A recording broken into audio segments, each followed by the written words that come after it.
Hi guys, I'm Gio, and this is called Growl. It takes place just seconds after the story Don't Make a Noise. Let's begin. Have you ever had one of those days where everything goes wrong and then it gets worse? I'm having one today. Name's Compton. I'm a wolf when I want to be. Strong one, too. Only my dad's as strong as me. Right now, I need to be a wolf. To be strong, because I'm alone. I got kicked out of my tribe because I wanted to get things done. So here I am, starting my own tribe because being alone sucks, and I found an old friend, also a wolf. But the hunters are after him. Big bad Father Leto and his crew, a defrocked priest who destroys any wolf he doesn't like. Like me. Like my handsome friend, Landon. Landon is a cutie, no doubt about that. His hair looks like gray wolf fur, and his ears are a little pointed, and his face has that narrow wolf look. His canine teeth are longer than normal, and sharper. There is something feral about him that no other wolf I know has. He moves silent like the wolf. The only time he makes a noise is when he wants to. If there is anybody that looks like a wolf turned human, it would be him. Not like me. I'm a big ugly guy with black hair and big fists, just like my dad, Edmund Compton. I'm the guy you don't want to get into a bar fight with because I'll put you down and make sure you stay down. Earlier today, the police shot Father Leto dead because he was trying to kill my friend, Landon, and I couldn't get to Father Leto in time to stop his holier-than-thou crap. That happened this morning. Father Leto was dead. 8 bullets dead, 1 to the brain kind of dead. The docs performed an autopsy, dug the bullets out, even the one from his brain. They did all the stuff that autopsies required. Father Leto was dead, stone cold kind of dead, thrown to the ground kind of dead, very dead, deader than dead. Happy ending for us kind of dead. Landon and I could ride into the sunset on my custom cycle, and I'd be free of my family and all their damn rules, and Landon would be free to live. Father Leto must not have liked the air conditioning in the hospital morgue's cold room. He got himself out of the damn morgue and is just down the corridor. He's walking around. Did I mention he's shooting a gun? Probably picked it up from one of the policemen he killed. Did I mention we're on the 3rd floor of a hospital? That's not a problem for Landon. He can jump. I'm not so good at jumping. Did I mention that the Pascal moon, that's the April full moon, is tonight, and wolves don't like full moon? It makes me itch and get angry, but I can stay in control. Same with my cousin Jack. No other wolf can stay in control. Landon will change into an uncontrollable beast in only a few hours, which means it's up to me to put Father Leto down, fast. Good thing the strength of the full moon flows in my bones. I'm a nasty SOB when I want to be, and right now I'm in a mood. Stay here, I growled to Landon. Landon had other ideas. Quiet as a ghost, he went to the cupboard to find clothes. Hospital gowns get a bit drafty in the back. Nice view, though, and it made me smile. Especially if you like that kind of stuff. And I sure as hell do. Guess who's a gay alpha male? Landon's jeans, a t-shirt, and his pack were in the cupboard, and he did a quick change. The guy never wore shoes, but he tucked the obsidian crystal and the fire agate stone in his pocket. My gifts to him. If you're a wolf, don't leave home without them. The obsidian drains the excess moon energy from a wolf, and the fire agate burns out the poison caused by the silver. Wolves are sensitive to that metal. My ears are good. Not as good as my dad's, or my cousin Jack's, or Landon's, but better than human. I could barely hear Landon move. Landon unsheathed his claws. Poor guy, he's an endangered species all by himself. Too bad he's the last of his tribe. Thanks to the hunters, all wolves are an endangered species. Let's change that. I opened the door and peeked out. A policeman was lying on the floor. I couldn't hear a heartbeat. An officer was across the hall in another doorway, gun out, and aiming down the hall. He had a really fast heartbeat. A nurse lay bleeding on the floor. She still had a heartbeat, but it was weak. Landon was behind me. His heartbeat was strong and steady. Father Leto was a middle-aged man who looked like he still lifted weights. His salt and pepper hair was messed up around his head, but his eyes were cold and narrowed on me with a laser focus. He was down the hall, a couple of fresh bullet holes in his body, but they didn't bleed. He wore green scrubs that didn't fit him and didn't hide the top piece of the autopsy X on his chest, or the bullet wound in his head. The bullet wound stood out on his dead, pale skin. He didn't have a heartbeat. No blood flowed in those veins. He was dead, Jim. Leto held a pistol. Police issue Sig Sauer P320, 9mm. It smelled well oiled. Somebody had taken care of this gun. Great for Leto. Bad for us. How many shots had I heard? 5, 6, upwards of 20 shots in the magazine. Enough shots to kill us. At least when we're human. Did Leto have any extra magazines? Best to assume he had something tucked somewhere. One interesting thing about Leto, he smelled of whiskey, pig piss, and whatever they had cleaned him with. How can a dead man walk and shoot guns? It's enough to make me believe in zombies. They don't exist. Sneaky, slimy, I live forever and will always look this good vampires exist. They smell like dirt. The goddamn moon-cursed of Fenrir exist. That's me and Landon. Werewolves, if you don't know the lingo. Get us wet and we smell like wet dogs. Idiots who mess with forbidden for a reason text and slowly go insane exist. They smell like brimstone. Some people call them sorcerers. Stuck-up holier-than-thou angels exist. They don't like the way the world smells, so they perfume everything. Damn, do they stink. Unlike my dad and his tribe back in Wolf Hollow, I get around. Zombies don't exist. I've never met one, and nobody I know has met one. I need a weapon. 10 feet away was a bright stainless steel bedpan. It smelled clean, too. My lucky day. It took only a half a second for Father Leto to raise his Sig Sauer 320 and point it at me. Die, monster. His voice sounded hollow and wheezy and straight from hell. A wolf is faster than a human, evidently faster than a zombie, too. I charged for the bedpan. The first bullet hit the doorframe. The second bullet hit the floor behind me. The third bullet sailed past my ear.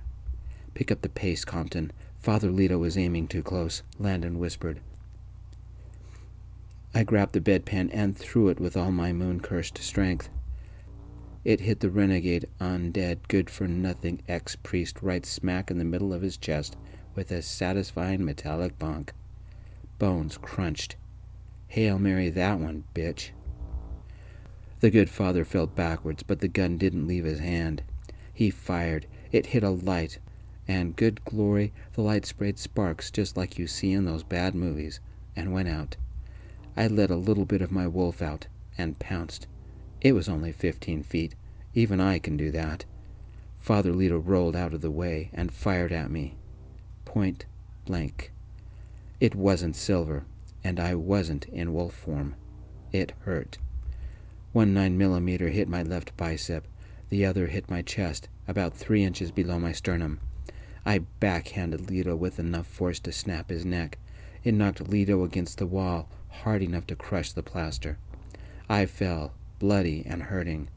Damn, I'm too cocky. A second growl. Landon. He had used me as a distraction to get close. He swiped at Leto with his claws and connected. The blow flung Leto from the wall to the floor. Leto might not look it, but he was strong. Leto's head indented into the floor. Leto's right cheek was gone. It was bare down to the tooth and bone. No blood, but Leto's molars and canines showed. "Get down on the ground and don't move," somebody yelled from the stairwell. I guess Leto didn't like that idea, because he got up. "Sweet Jesus," somebody yelled. 3 more shots into Leto. Leto decided he didn't want to fall down dead, because he lifted his gun and fired at the stairwell. Landon lifted me into a fireman's carry and ran down the hall. God, the guy was quiet, spooky quiet. There were some gunshots behind us, but we didn't stop until we turned a corner. Landon dumped me on the ground and I grunted. He wasn't even breathing heavy. "That was an idiotic stunt. Now be quiet so I can save our lives. Noise will kill us both. How bad are you hurt?" Landon whispered so low that if I wasn't a wolf, I wouldn't have heard him. "Bad enough to bleed," I whispered and nodded at the floor. A trail of my blood pointed right at us. The bullets weren't silver, so it didn't stop me healing. I have a friend, Gavin, who can heal comic book fast. From what I've seen, so can Landon. Landon peeked around the corner and cocked his head to hear better. "Hear that? More police are coming. What is Leto?" The gunfire stopped. I peeked around the corner. Leto knelt by one of the dead officers, stripped him of ammo, and reloaded. His eyes were dead. The undead bastard looked up and saw us. He smiled with the part of his face that still worked. Landon applied pressure to the wound in my chest, and I looked down. Only regular bullets. I'd be fine in an hour. "He's coming," Landon whispered. I looked again. Leto stopped at the body of another police officer and took his gun and rifled the body for more ammunition. He glanced up at me and Landon. The smell of gunpowder and sweat was nearby. The police were running up the stairwell. Leto was down the hall and coming for us. "Police are downstairs and coming up. Options?" I growled. At least the bleeding had slowed down, but I still had to hold my gut. "You're supposed to be saving me," Landon whispered. "Take the stairs at the end of the hall and go up. Let the police stop that thing, because we sure can't." "Go," I whispered. Landon was fast. He was halfway to the stairs before he turned back and saw my slow butt following his. He ran back, put an arm around me, and helped me speed up. Something gave a ratchet click behind us. It sounded like someone had primed the gun and loaded a bullet in the chamber and prepared to fire the thing. "Foul, murderous beasts, I'll see you dead," Leto screeched in his zombie voice from hell. Father Leto had a fully loaded hate-on for us with one in the chamber. He started walking towards us. His grin was from a horror movie. We didn't stop, but found the other door that said stairs. As we got to the 4th floor, the officers arrived on the 3rd floor. We couldn't go down. With Landon's help, we had risen to the 4th floor of this 5-story mother of a building, while the police charged to the 3rd floor. Probably a SWAT unit, maybe the National Guard. I don't think it was enough. "Down on the floor, now!" a policeman yelled on the floor below us. The cavalry had arrived. They better survive. Leto's ragged, hissing voice sent cold fear down my spine. "Kill the moon." "Drop the gun," somebody yelled. On the floor, somebody else yelled. Gunshots. I couldn't tell who fired first. "We could run to the other stairwell and escape that way," Landon said. "It would have its own police unit running up it. Head to the 5th floor," I said. Feeling stronger by the moment, or maybe it was the adrenaline, I grabbed Landon's hand and pulled him faster. We had to reach the top of the building. I knew of one person who might know what Father Leto was, because no one sane would believe an undead man chasing a werewolf was shooting up a hospital. No, that would not make the news. The click of Leto's 6-hour 320, the smell of whiskey and sweat and pig urine, the smell of fear among the humans. This was going to be a bad fight. Time slowed down.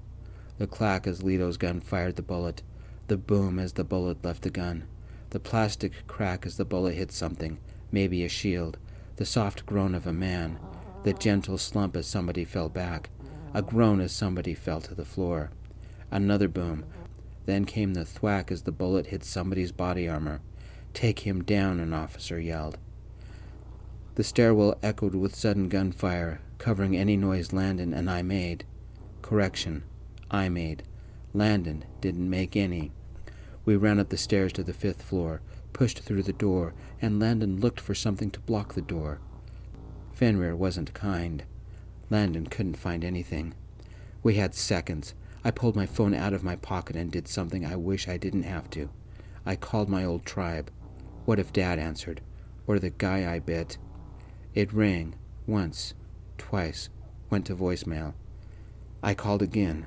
It rang. Wolfhaven Wolf Sanctuary, somebody answered. A male voice I didn't recognize. I didn't give them a chance to say more.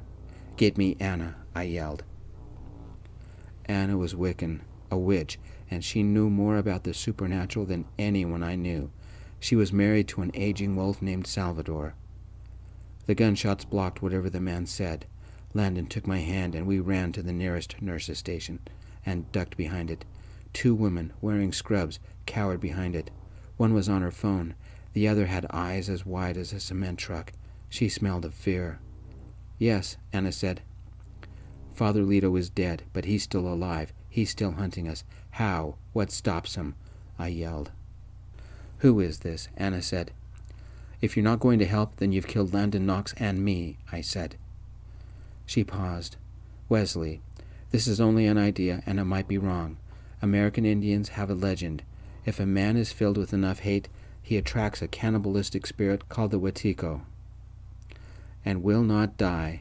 If the hate is directed at somebody, that possessed man will do whatever he can to destroy the target.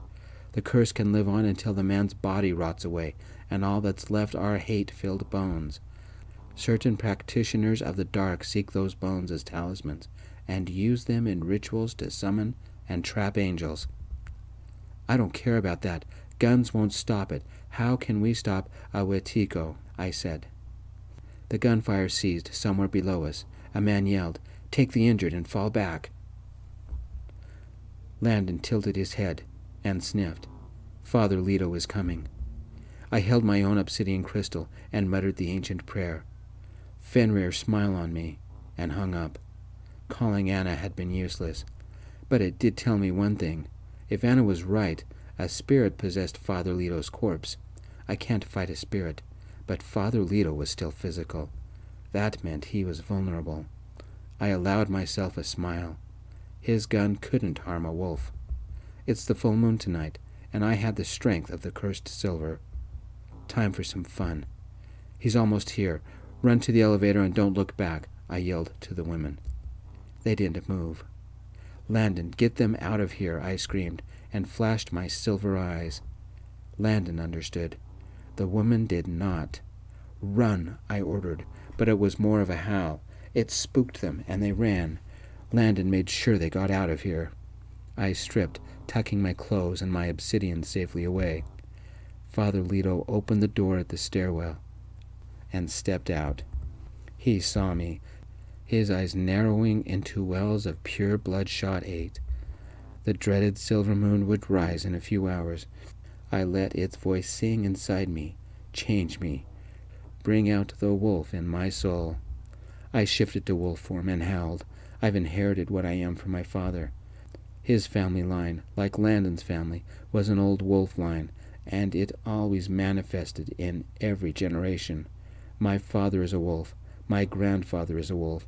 My aunt is a wolf. Cousin Jack is a wolf. My father shifts into a big black wolf, almost as big as me. I'm about twice as big as a regular wolf. A wolf howl can carry for miles. A moon-cursed howl can go further than that. Any dog that hears it either cowers in fear of the alpha or barks its challenge. It was the full moon, and I let the moon take control. I am the alpha. Father Leto, or whatever he was, fired his gun. 3 shots struck me. They weren't silver. Too bad for Father Leto. Only silver weapons affect a wolf. But a wolf can affect anything, especially an undead Wetiko-possessed defrocked priest. I ran, ignoring the bullets that hit me. I barreled into Father Leto, pushing him into a door. The door gave way and splintered. The Wetiko spirit gave Father Leto some of its strength, because Leto grabbed my forepaws and pushed me back. I rolled backwards and flipped Father Leto into the corridor, then faced him. One of the nurses Landon escorted to the elevator screamed. She pointed at me. Look at his eyes. I knew what she meant. When a wolf changes, their eyes become moon silver and glow. Father Leto dropped his gun and held his fingers out like they were 10 daggers. Something about him chilled my soul. His eyes became pools of pure hate. Foul imitation of life, Father Leto growled, but his voice was hollow. The thing that looked like a man charged at me, his fingers outstretched in an impossibly wide angle. They seemed to stretch and lengthen. I ran at him and tackled the creature. He rolled, and his fingers tried to stab me. One reached through my fur and scratched me. It burned. I flung Leto towards the nearest wall, feeling a slight satisfaction as his inhuman voice grunted. I headbutted whatever he was, breaking the wall behind him. Leto stabbed me with his fingers.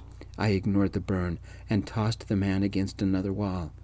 Leto made it to the wall, but landed on it, feet first, and for a moment seemed to be standing sideways. Then he leaped at me. I will cleanse the world of your foulness, Leto screamed, as he came at me. Another wolf hit him, knocking him to the side. Landon. He growled, and the moon silver in his eyes was strong, leaking out as if he were crying tears made of light. Landon screamed and howled a berserker cry, but this howl was filled with vengeance. Leto had killed Landon's parents and his tribe a decade ago. Something about that howl scared me. Father Leto stood up, grinning, his fingers splayed out, ready to skewer both me and Landon. "Oh my God!" a man screamed behind us. The officers had returned, in body armor and carrying large plastic shields. "Fire!" Their weapons couldn't harm me or Landon, and they didn't have much effect on Father Leto, except to distract him. Landon charged, howling, growling, screaming, pushing him and Leto through the nearest window. For a second, they both seemed to hang in open air. I ran to the window, only to watch Leto and Landon fall. Leto spiraled, out of control, unable to right himself. He hit the ground with a solid thump that must have broken bones. Surely he couldn't survive that. Landon changed to human halfway down, his eyes blazing silver. We were 5 stories up.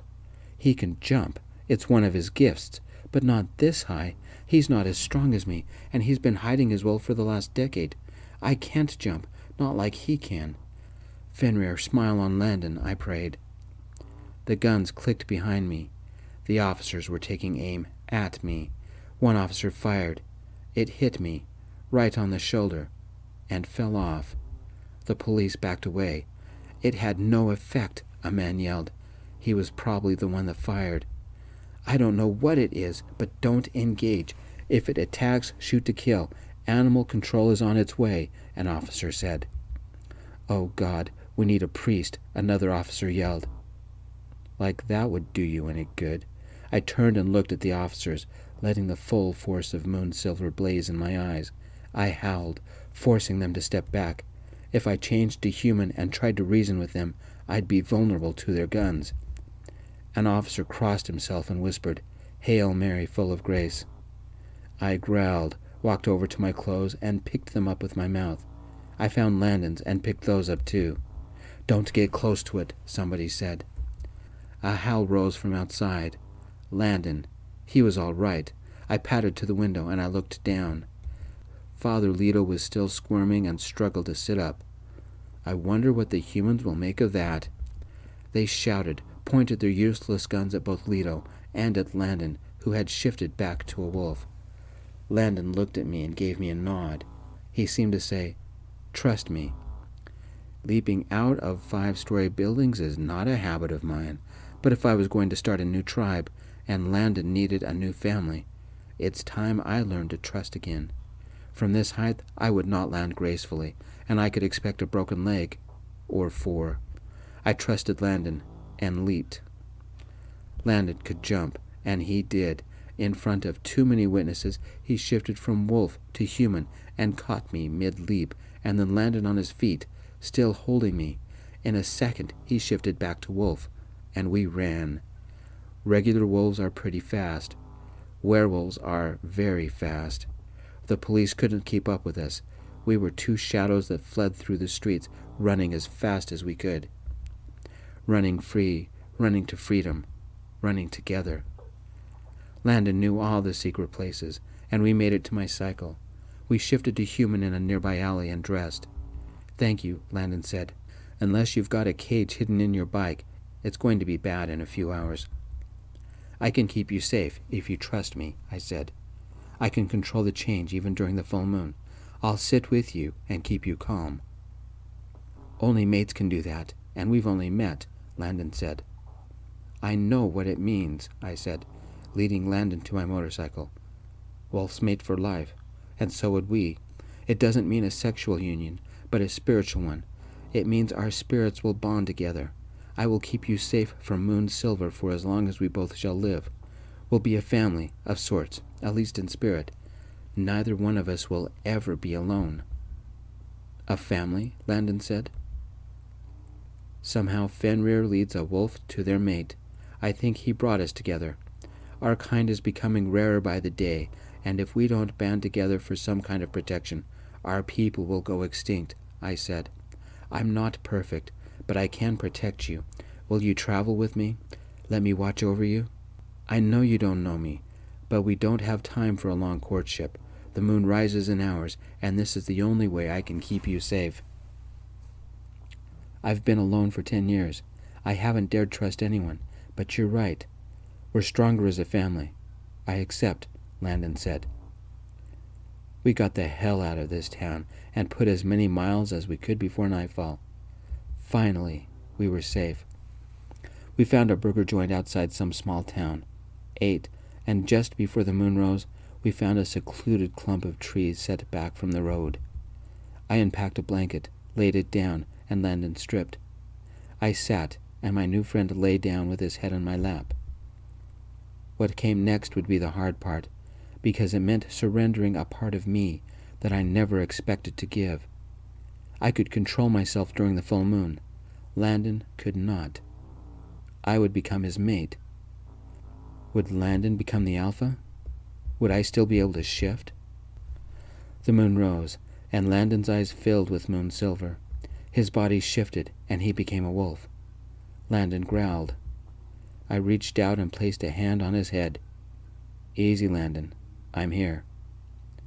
A werewolf is uncontrollable during the full moon, unless it has its mate to calm it down. Something evolved in my mind. A calmness filled me like I had never known. A patience. The beginnings of love?